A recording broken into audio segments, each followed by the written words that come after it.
বন্ধুরা প্লিজ আমার চ্যানেলটি সাবস্ক্রাইব করুন এবং পাশে থাকা বেল আইকনে ক্লিক করুন। এক ছিল রাজা, তার একমাত্র কন্যা রাজকুমারী কিরণমালা খুবই সুন্দরী এবং বুদ্ধিমতী।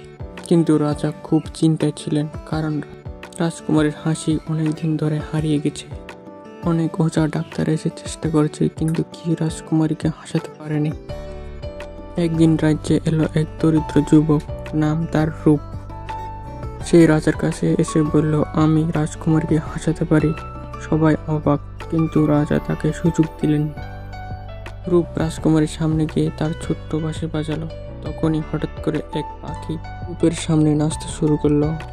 সেই দৃশ্য দেখে রাজকুমারী হেসে উঠল। হাসি তো মিষ্টি ছিল যে রাজপ্রাসাদ আলোয় ভরে উঠল। রাজা খুশি হয়ে রূপকে পুরস্কার দিলেন এবং রাজকুমারীর সাথে তার বিয়ে দিলেন।